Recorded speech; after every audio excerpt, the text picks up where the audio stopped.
What's up, everyone? My name's Justin Ancheta from SF Garnish Music Production. Hope you're doing great today. I'm going to be talking about mic placement and how to record into your digital audio workstation. Today we're looking at Ableton Live, as that's my preference of DAWs, but there's also Logic Pro, which is a great DAW, and also Pro Tools that are kind of at the top of the game. If you're also in FL Studio or GarageBand, these techniques will help you, okay? So what we're gonna be talking about today is mic placement, how to get the best sound from the source being your voice, your instrument, and how far away do you wanna be? Where do you want it to be on the instrument, okay? So let's go ahead and talk about mics in general.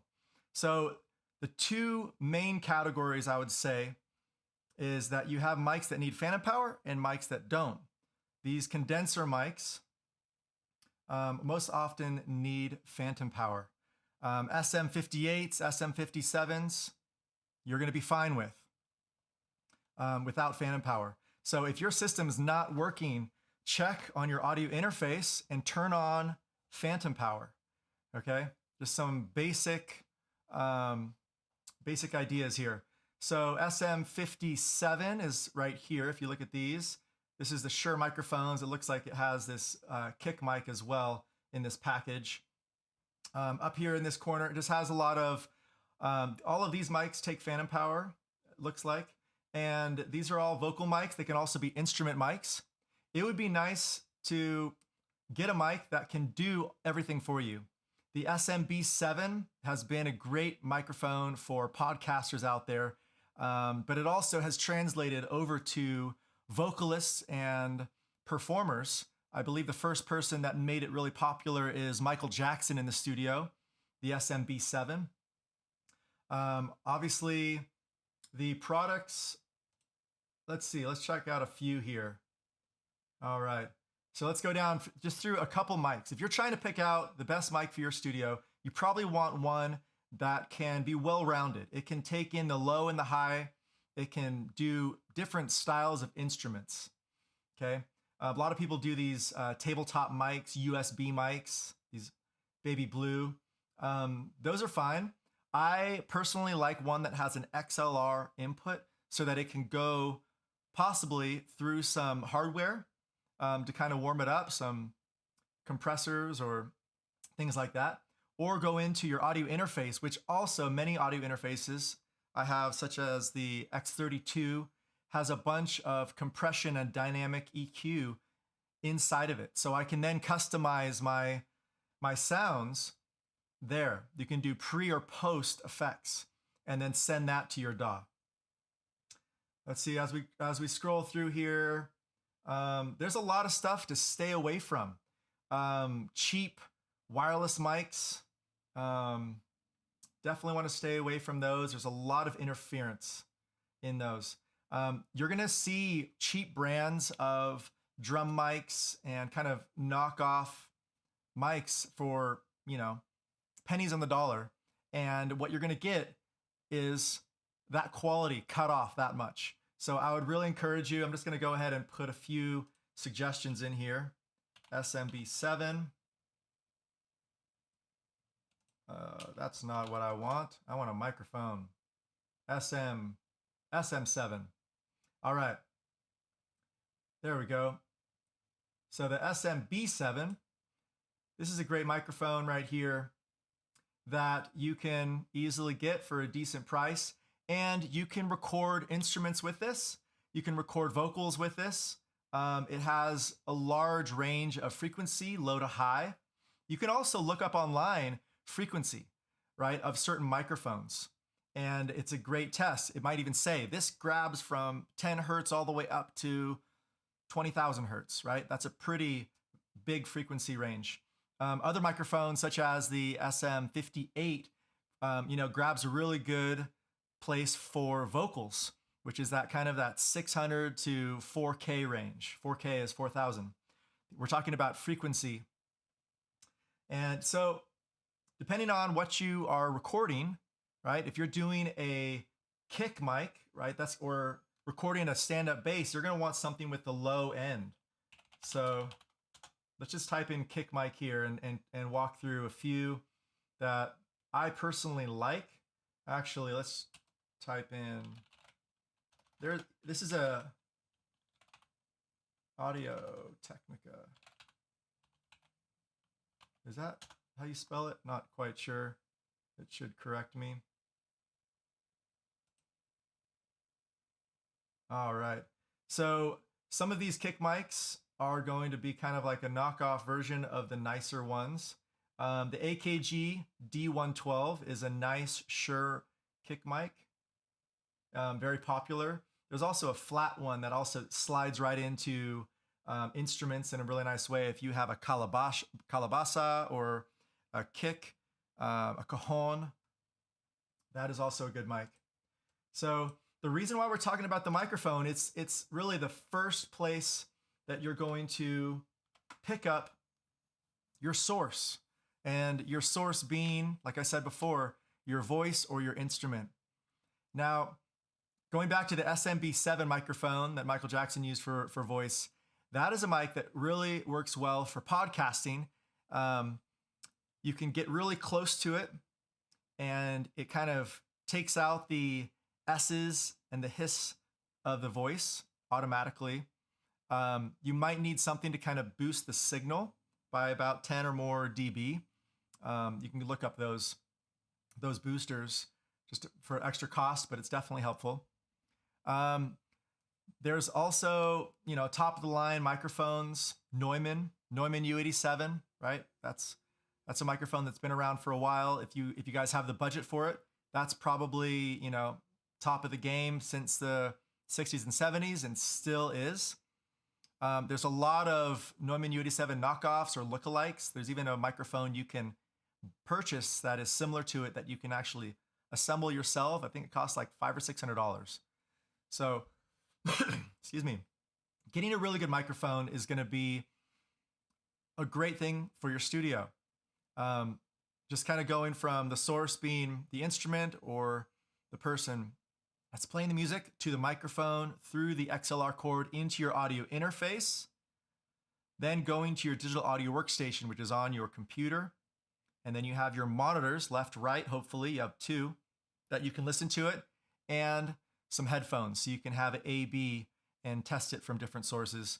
I always love going to the car stereo still to listen to mixes and just test out how does it sound with different speakers, even playing it through a laptop or a phone speaker versus a car stereo, right? Getting that variability of small speakers and big boomy speakers, because you want it to sound good through everything.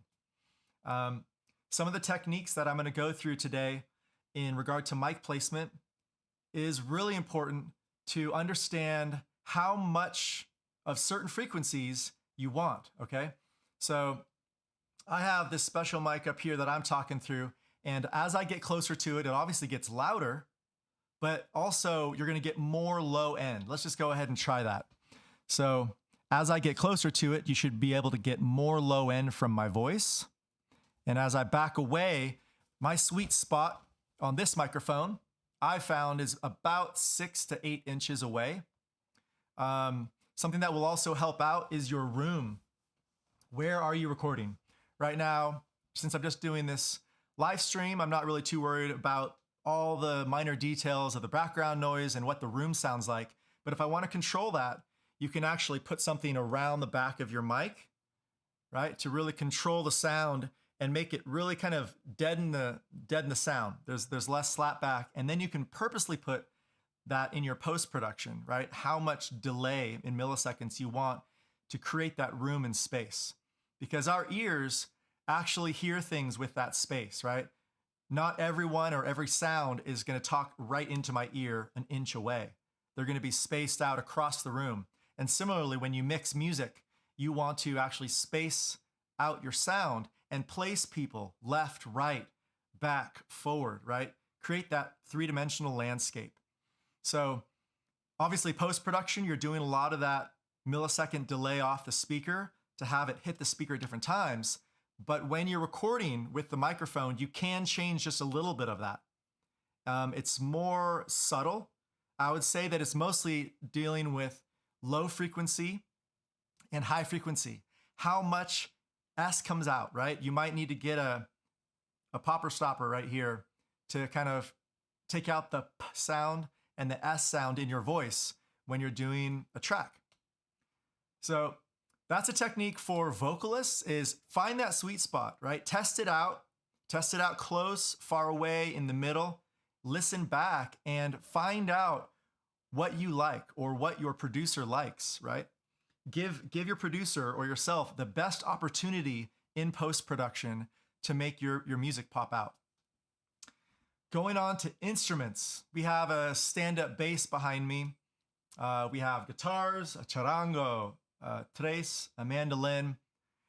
All these instruments can be recorded with a nice condenser vocal mic, such as I have right here. That's what I'm doing with most of my recordings in this home studio. If I was at the studio, at Soul Graffiti Studios, let's just go back here and go to another mic that we were looking at. We weren't looking at cars, we were looking at microphones. All right, so let's go to images. And here we are. Okay, so these microphones right here are gonna pick up different frequencies. The mic on the right here is a great instrument mic. So I would encourage you, let's just go ahead and see what they have here. Okay, this is great. The SM58, it's a performing mic for vocals, and the SM57, sure, is a instrument mic, and it's for performing. However, if you're in the studio and you want to utilize these microphones, these are great options. The Shure microphone kind of doesn't have a lot of the low capabilities of picking up bass, I would say, or lower instruments, but for a vocalist, or even for some instruments, the 57 works out great. You might want to put a popper stopper on that because there isn't too much coverage up here or even up here in the studio to stop the S's and the popping. All right, so this is actually showing you, where the sound is coming from. And what's great about these microphones is it actually stops sound coming from far away. So I actually use this in a podcast outside, and there was distant sound going off. I think there was a chainsaw like miles away, and I thought it was going to disrupt my sound and I was going to have to do some type of filtering in post-production. And as a matter of fact, the 58 just didn't pick it up at all. The people talking on the microphone, they were really hugging the mic really close, which is actually how you want to use the 58 in a live performance, right? Is really close. And that's how we recorded this podcast. And everything else in the background was pretty much not even noticeable. All right, so it's going through a bunch of other microphones here. I would definitely do some work on some investigating on Sennheisers. I believe my favorite mic is the Sennheiser, is it the 985? It says 965 here, so maybe it's a new version. Great performing microphone. But going into other options, right, is we have the options of studio microphones. So let's just go ahead and open up a few windows here, kind of show the details of these microphones. All right, so showing the price here a little bit. It's a kick drum mic. I would say for $249, that's a pretty decent price for a kick drum mic. I personally don't have experience with this mic, but what you're going to be looking for is what the frequencies say here, right? So this pass filter creates a 10 dB rise from 60 hertz to 100 hertz. Okay, so that's gonna, they're boosting it to kind of show off that frequency, that lower frequency. It also drops out at that 7,500 hertz, 7.5 kilohertz, right? So that's kind of giving room for the vocals in a mix. So it's kind of doing some work here for you. You can also do this in post-production with a microphone, is you can actually purposely boost certain frequencies with a 57 and get similar effects out of it. All right. Well, it looks like this page does not exist. That is unfortunate. So this is a great microphone for, it could be a drum mic, but also this one translates to guitars, translates to higher frequency instruments very well. The Audix D2 is a really good microphone for your toms. So this is more in the tom area. They say, yeah, snare and tom. And these are the condenser mics that are going to be your overhead. Overhead mics are great microphones for doing a left-right stereo of shaker percussion. It can also pick up great for a mandolin or a stringed instrument that's smaller, even a violin. The Neumann right here is an excellent mic. It says guitar mics here, but obviously this can do a lot of things. I would say these mics shimmer a lot. There's a lot of upper range catching of those higher frequencies up in that, 2 to maybe 16K frequencies and up. All right, so going back to our session here, we're back in Ableton Live 11. I almost said 10 because we just upgraded to 11 in the past month or so when 11 came out. And what I want to talk about now is just going on that same vein of how I would mic up different instruments, okay? So I'm going to actually pick up some instruments behind me. I'll probably just do acoustic instruments today that don't plug in. If you do plug in 1/4 inch, having a DI plugged in plus a microphone is a great way of kind of doing an A/B of being able to capture two at once, right? Getting your DI direct in of your instrument and your mic in. Even with an electric guitar, you can even get that to get some of that of your hand going over the string with the pick can create a nice effect that you can put in your mix layer above or behind based on what sound you're going for, what quality. So I do have a little bit that I've created in this already, but I'm just gonna kind of start off with the basics here. I wanna make sure that when I'm recording, I wanna have my click on. So this is my BPM is at 100. I'm gonna make sure all these tracks in session view are turned off with right here, the stop function. And I'm gonna make a new track. I'm gonna go Command T. Now Command T creates this new track and I'm just gonna name this whatever instrument that I'm about to do. The reason why I wanna name this first is that it actually grabs that name in the recording file too. So it's a little bit easier to organize all of your files and find your files later if you name them right away. And so instead of just saying audio 1 for everything or audio 2, audio 3, you know this is the mandolin. You can even say for a specific song to even make it easier to find. Especially if you're doing things where you're creating samples for other people to use. This could be a really good organizational piece. So let's go ahead and do mandolin. And what I tend to do is I uppercase the first letter, but I make sure everything else is lowercase unless it's a grouped channel. A grouped channel is a collection of smaller channels grouped together to mix as a group. So that's kind of just a organizational piece. So this all, right, is all capitals. Everything else isn't up, except rhythm all is a group, and you can expand that out. So here we are, mandolin. All right, so here is an opportunity.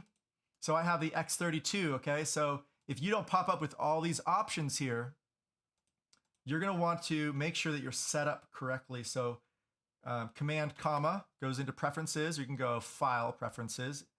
Okay, and now I'm in my preferences here, and I'm going to make sure that my input is my X32, output, input and output, X32. My input configuration, notice how I have all of them listed here. Okay, this allows me to have mono inputs 1 through 32 show up in that drop-down menu so I can pick which channel I'm actually plugged into. stereo outputs, you only need, a left, right of 1, 2 most often. If you want a separate headphone option, you want to do 1, 2, and 3, 4, right? Which is how your cue out can go to your headphone and not the crowd or not to the other people in the room, possibly, if you want that. I have more here because I like to send out specific different instruments at different times, different scenarios. Today, we're not doing anything complex, but just to give you a little more information around why it's set up that way. So when I click here in the audio from, it's an external in from my audio interface, the X32 rack that I have. And an easy way to find out where your voice is, you can remember where you plugged it in the back of the X32, but you can also, watch this. Right? I can just do that clap. I see it over here. That's where it's moving on 12. So I'm going to make that my input. So I'm going through a lot of the basics here because I've been noticing that a lot of people are needing help with just the bare bones of how to record, right? So I'm going to get through that, and then I'm going to get into mic placement and how far away you want to be on certain instruments. Then I want to record enable by clicking right here, the red record enables. And you can see now that it is going up and down in that area. So I have a push 2 in front of me, so that's why I'm able to press play and stop and have some shortcuts here. It's definitely helpful to have the push 2. If you don't yet, I highly encourage you to check it out. And if I haven't mentioned already, I don't think I have, we have an Ableton workshop starting April 11th. It's Sundays from 11 to 3. It's online. So if you guys want to take part in this 36-hour workshop, please contact us. Email us at sf@garnishmusicproduction.com or sf.garnishmusicproduction.com, and we'd be happy to let you know how to get into that class and get all these details. After you take Ableton 101, 201, you're going to be able to get through session view, arrangement view, and start creating your songs and having your workflow and shortcut codes really work for you, right? The goal is to keep that inspiration and not get stuck in Techlandia, which is so easily done these days. So we want to help you guys out. So going back to helping you out, I'm going to record something, but I want to make sure that it's to a click. Okay, you don't always have to do this. If you're playing with a live band and you want that natural feel and flow, maybe you don't do a click. However, the click in post-production really helps you out. If you can copy and paste different sections, cut sections out, move things around, bring in different instruments electronically, your click allows you to do that. If you don't play to a click, then you're going to have to warp things to make it in time, and it's just really clustery, I would say. Doesn't work very well. So I'm a fan of using the click as much as possible. So I'm going to turn it on. And you guys aren't hearing it because the cue out is not set up for you guys. I'm going to turn it on in your headphone too. This is my out, actually, to my stream is channel 5 out. Bringing that up.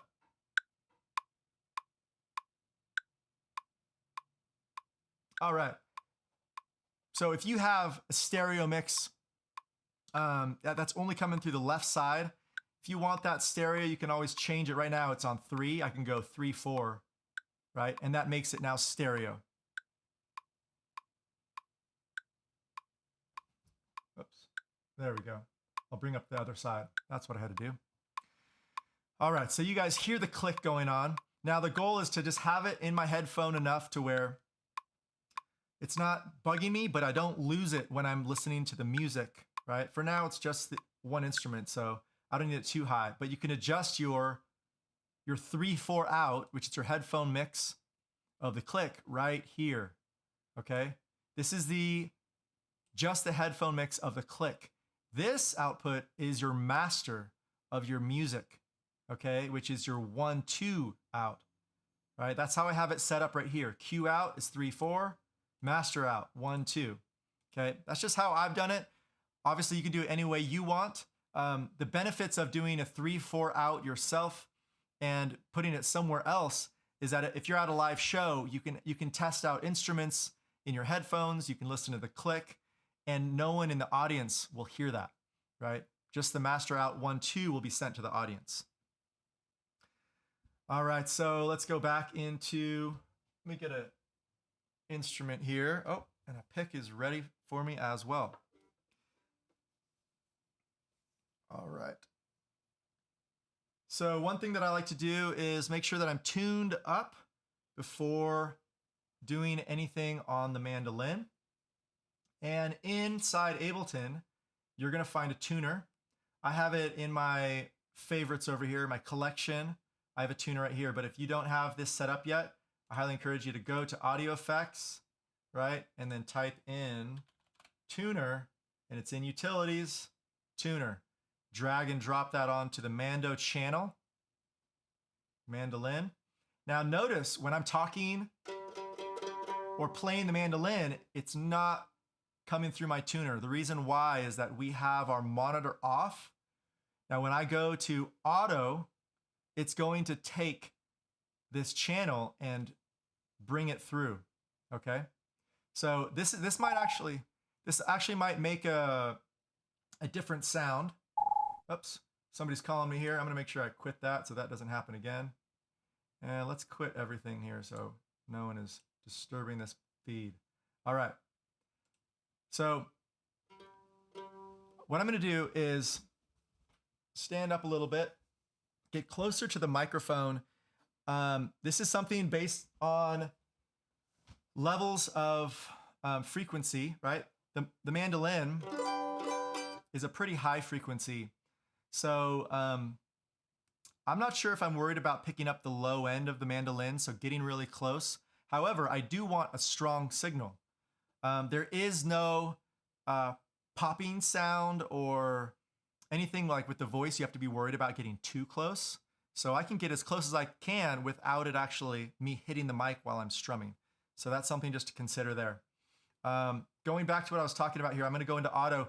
This might actually change my stream now because this is, so notice how my voice actually comes through 2 times. I'm not sure if you're hearing that. There's a minor 15 millisecond delay.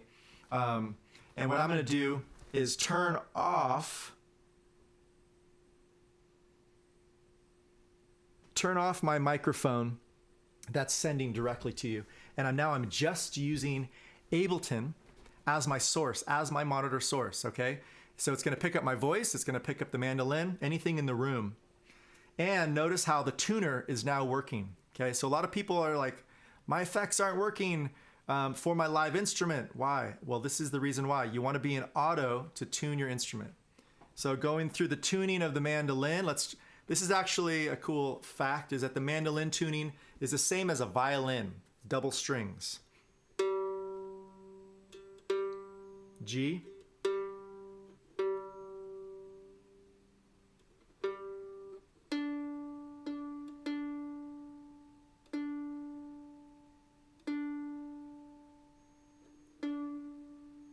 D, A,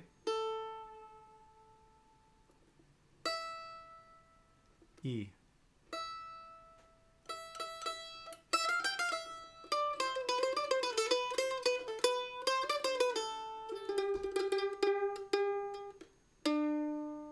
That one slipped.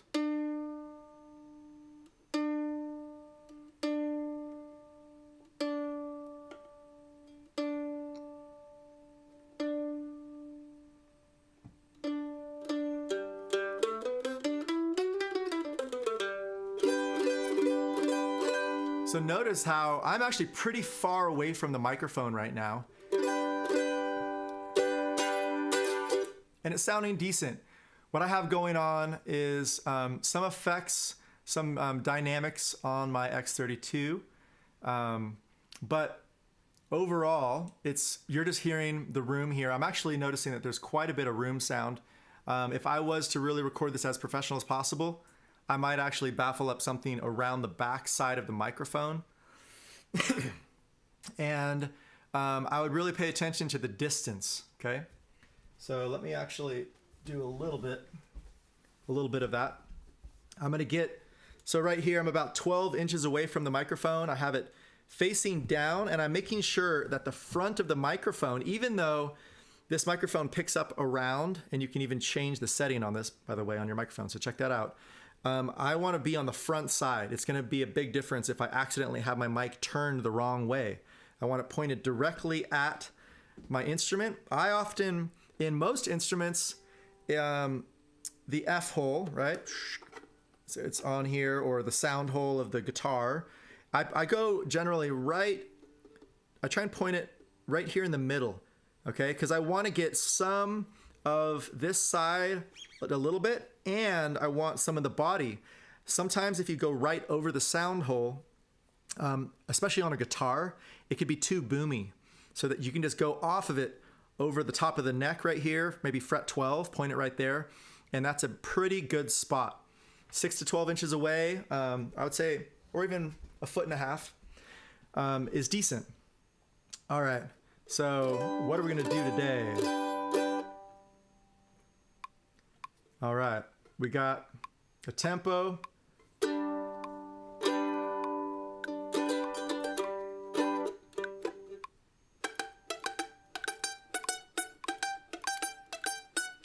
Okay, let's do something basic.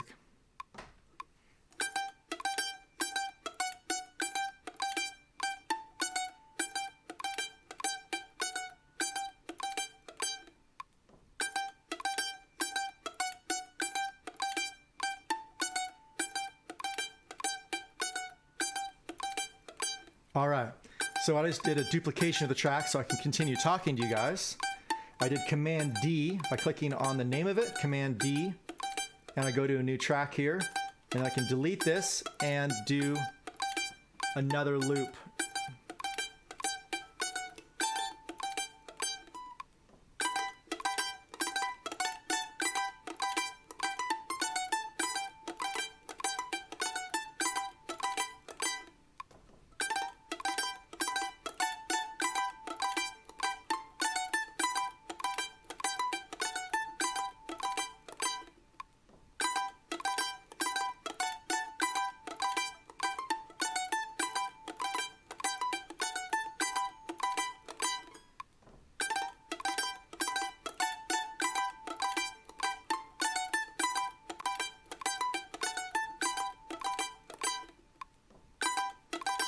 All right, so what I noticed there is that on this one, when I get into looking at the track, in the beginning I don't like that. So I want to go and bring that to this last part.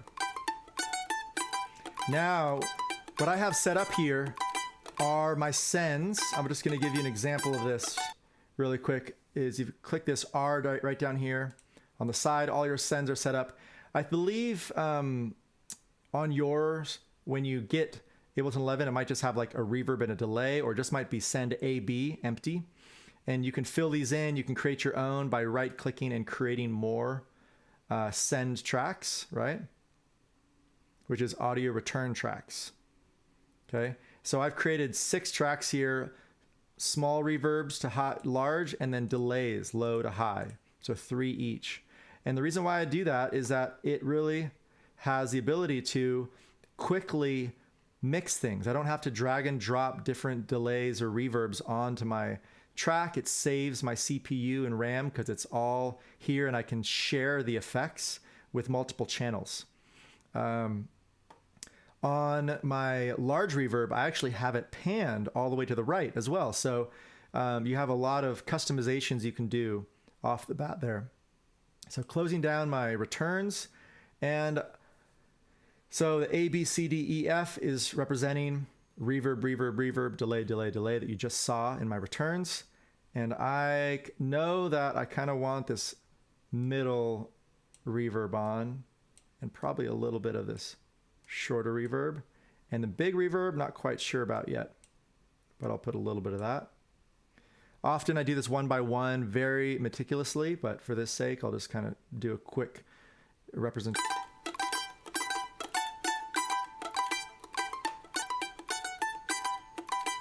I'm noticing that it's a little bit off, so I'm going to quantize.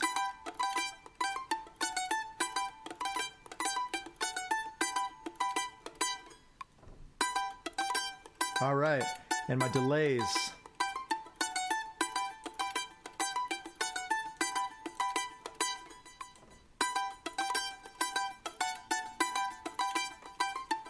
Now, when I recorded this, this is really sounding like a mandolin, and it's pretty tinny. You can change, like, just as long as you get a good source. I was close enough to get a decent source. Now I can go to my effects in post-production. I have some things here that I've saved, some racks that I personally like. And I'm gonna put these on, actually, let's go ahead and put it on all of our mandolins by selecting, so you select one, and then you go to the last one, press Shift and click the last one. I'm selecting all of them. I'm going to group them, Command G. And I now, since this is a group, I'm going to say Mando all, and it's capitalized. Okay. This is where I want to put some different racks that I've created. You can create your own racks very easily by grouping effects together. Okay, if you want to learn more about that, come take our courses at SF Garnish Music Production, or check out more on our YouTube page. There's a lot of hours and hours of free classes there you can check out. Join our Discord as well, Soul Graffiti Studio Discord. And thank you to SF Garnish, Garnish at Large, the Garnish Network, Garnish.tv, EDU for inviting us out to do this weekly live stream. I'm dragging and dropping this into my Mando all. Now notice right away, my voice got louder because you're listening to the effects on this channel, okay? So just so you guys can still hear my voice, right? Outside of this is I'm gonna duplicate this and rename this as Vox Live, okay? Now this is my vocal live. It has just the basics. I'm going to drag that out of my group, but literally just taking that name and dragging it over. And I'm going to make this my live channel. I could actually do multiple live channels by command and then clicking right there. And now you can hear that I'm a little bit softer. I actually do like having that capacity to boost my signal using Ableton. And actually, if you look at my EQ here, there's certain frequencies of my voice that I might want to bounce out. So this is something that you want to be able to listen to in your instruments, right? So as you're listening to my voice moving around, you're hearing and seeing the frequencies. This is how you can practice learning your ear. Where are the frequencies that are a little bit more disturbing to listen to? I would say that there's a little bit right there. And I just drag that down, right? I might make my cue point a little bit tighter. Oops, wrong one. There we go.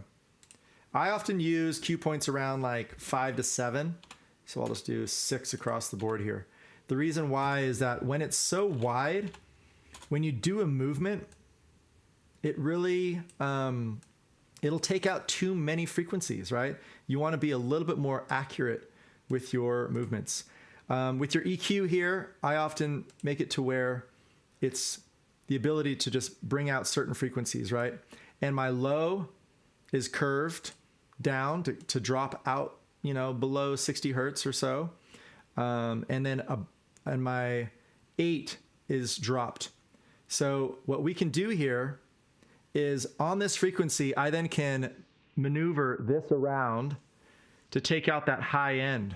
This is what I want to do on the mandolin, okay? So I'm going to make sure that you can hear my voice really well when I'm talking. Notice how the voice is actually in that frequency of about, you know, 800 to, I would say, 4K, which is up here. And so we might want to make a wider cue point for this and get the voice to really stand out, okay?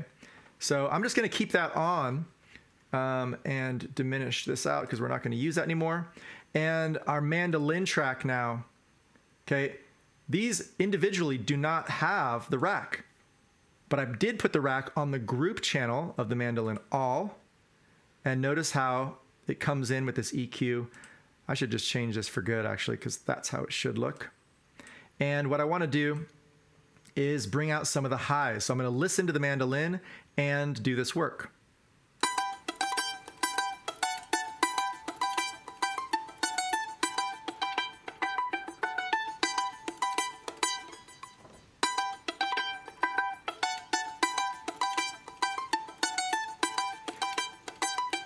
So notice how just below 200 here, there isn't too many frequencies of the mandolin. It's a higher range instrument. And so if I'm dropping down to that 10K, it just allows to take a little bit of that sharpness off of the instrument. Now, it might be that it's not the sharpness of the source of the instrument. It might be on the effect itself. Okay, so if I go into my return channels, what frequencies are coming out of this channel? And this is where you can actually put in the same rack, right? And cut the frequencies out in certain areas so that, and it's actually doing that a little bit already right here, this low and high cut. It's saying above 5 and below 8.3, 830. It's cutting out the frequencies, okay? But the chorus, having a little bit of there on your effect, now that's getting pretty cool. I'm gonna actually bring that up because we're just using a piece of that. Let's go ahead and play this again.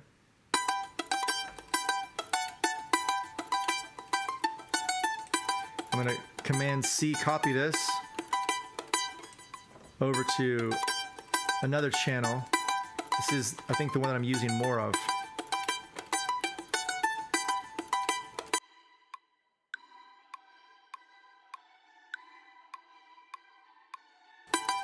All right, I'm gonna turn my metronome off.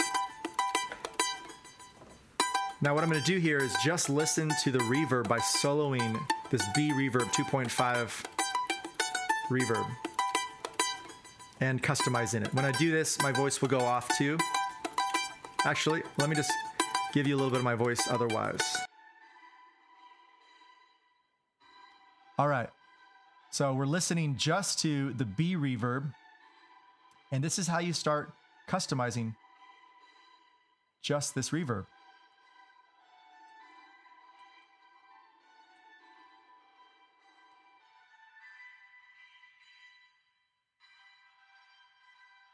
So what I'm doing here is just taking this frequency and sending that. So when I'm sending through, let's go ahead and minimize our reverb here. Go back to our channels. And actually, let's just keep that visible, closing down our effects area, bring our reverb back up. Okay, so what we're doing here is on our reverb B, we're sending these signals. So as I push it 100%, you're gonna hear more of it.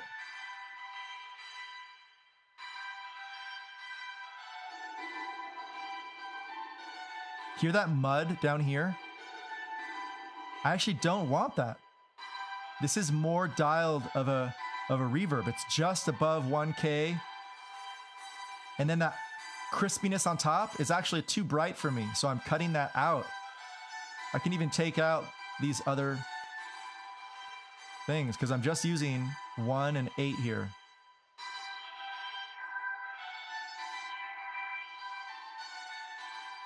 All right, now opening this back up again. We're listening now to the full mix, okay? And as we do that,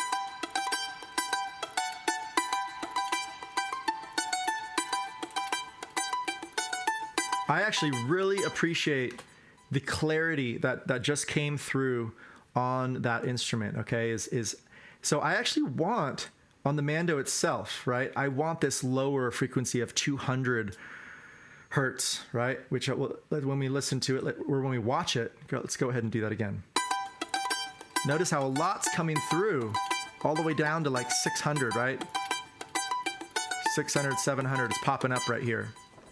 So what we want to do is keep that in the instrument. However, in the reverbs of the instrument, we want more precision. So what I'm doing here, this is another way that inside your reverb itself, you have an EQ. Okay, so this is our large one. We're gonna cut that and kind of do a similar EQ. It's just kind of a smaller representation of that.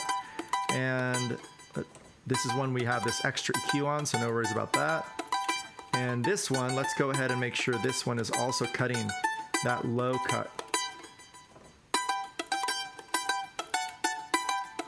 So when your effects have really specific frequencies, it gives room for that kick and low end, right?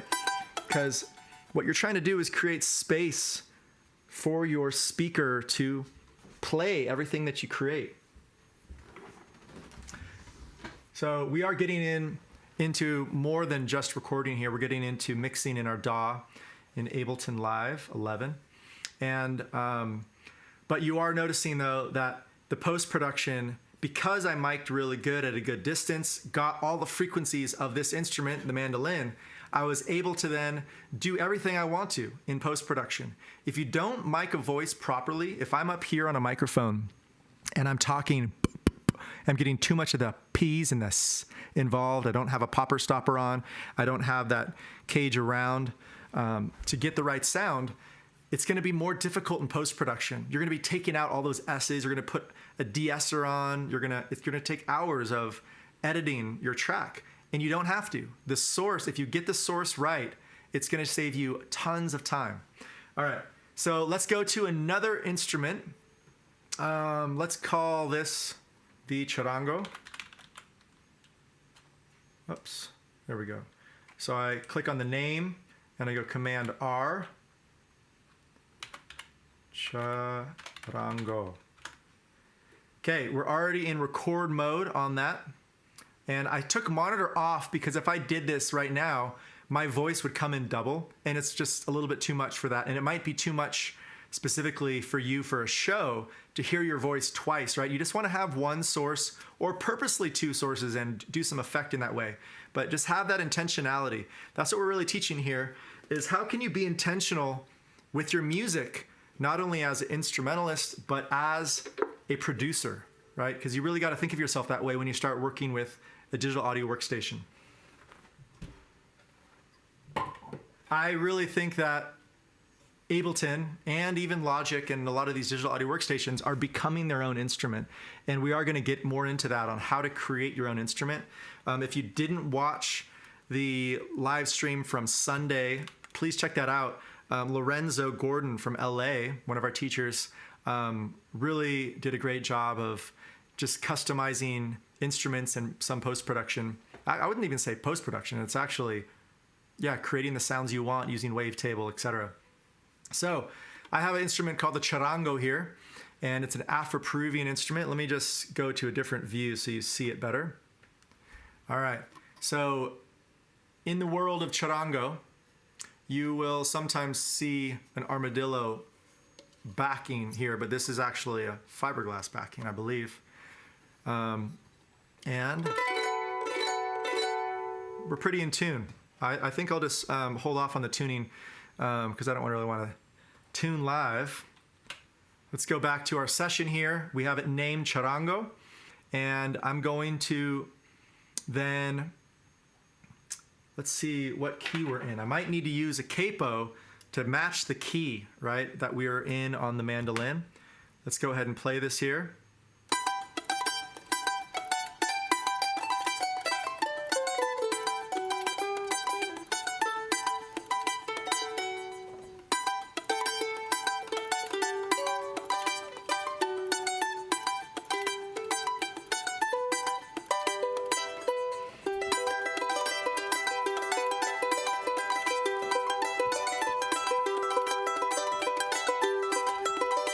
All right, so we found the chord. It's in open tuning. I'm not even sure what we're going to be doing here, but most of all, we're learning how to mic up different instruments from your home studio, right? How close do you want to be to your condenser mic? What kind of mic is it? If it's a pencil mic, right, an overhead for drums condenser, right, it's pointing down like a Neumann or whatever kind of mic it is. You can actually get farther away, right? But specifically for a microphone such as a Sennheiser or a Neumann U87. Let's just consider a Neumann U87 as like, that's the bar that we're trying to emulate with our microphone. We want to get as close as possible without creating any other sounds, right? If I actually touch it, right? We don't want this to be touched at all. Okay. Now, let's go ahead and try this out. Turning my metronome back on again.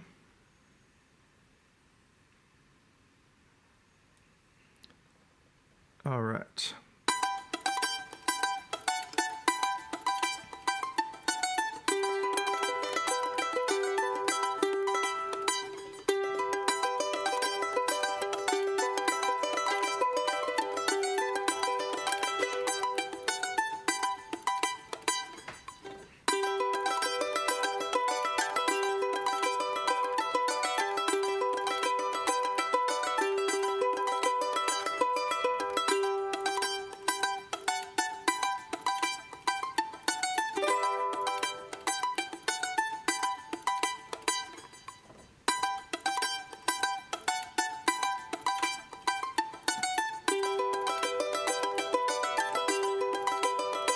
All right, you can see what I did here on this track.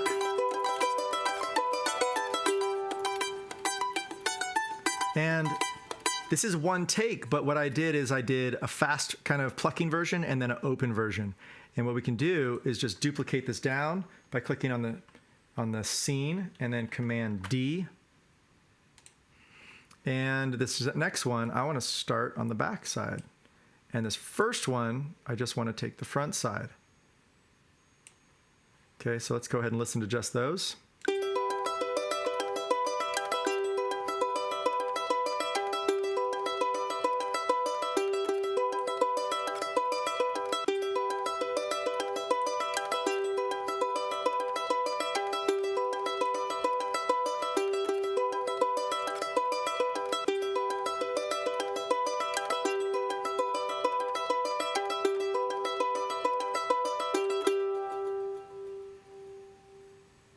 All right, this is the second one. Okay, so now we have some variation going on. And all the work that I did on my EQs of my sends, my returns, reverbs specifically, it applies to my ABC here, right, on my charango, right? So I'm saving some time. A big part of being productive with your beat making and your track making is being able to save your work that you do, right? Being able to save these effects that you like, okay? So what did we do earlier in this session that we liked? Let's go ahead and look at some of our EQs and what we did here. Nothing really new here. What we did was we added in this vocal rack to our EQ of this reverb. Now, it's as easy as selecting all this, right? You can just go Command A,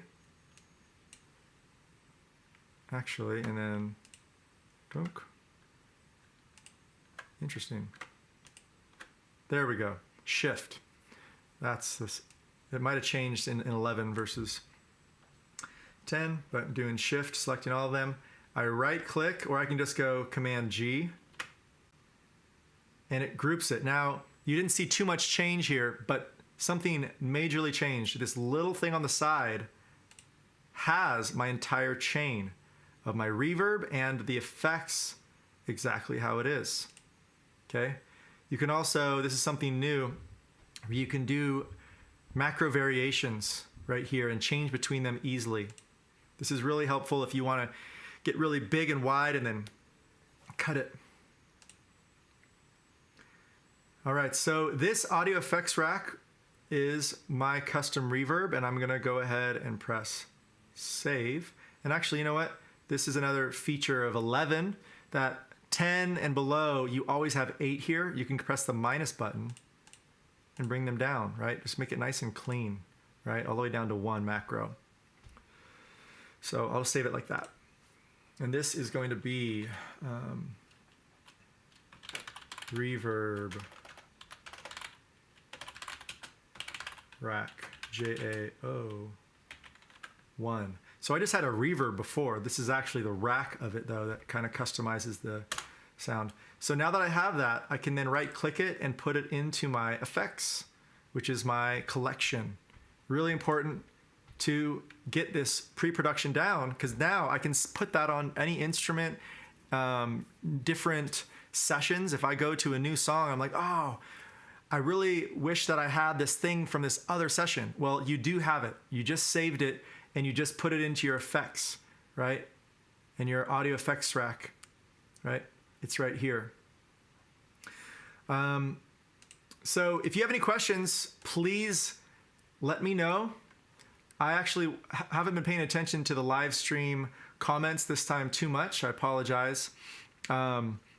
If you want to be in touch with us and get specific questions answered, contact us at sf@garnishmusicproduction.com.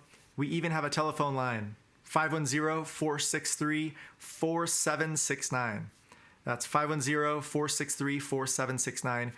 Big gratitude to Dave Garnish and the Garnish family. We're streaming live to all of our locations worldwide. Please check them out. We have Hong Kong, Germany, London, Nashville, New York, LA, SF. Did I say 7? I think there's 8 actually. So let me know what the other one is that I missed. If you want to check it out and find our locations, go to edu.garnishmusicproduction.com, right? And there's online lessons there. Check us out. Each one of our studios has boutique lessons in person. We're getting back to that. So check us out in the Bay Area, sf.garnishmusicproduction.com. We have an awesome audio video studio called Soul Graffiti Studios. Soul Graffiti Studios. And SF Garnish is right there. So please click, like, subscribe to us. We appreciate the love and support. And if you have any questions about your digital audio workstation, even beyond Ableton, contact us. We have tons of professionals in all workstations, even MPC controllers, push to, etc. So be in touch. We love you guys, and we'll see you next Wednesday at 11 a.m. Pacific time.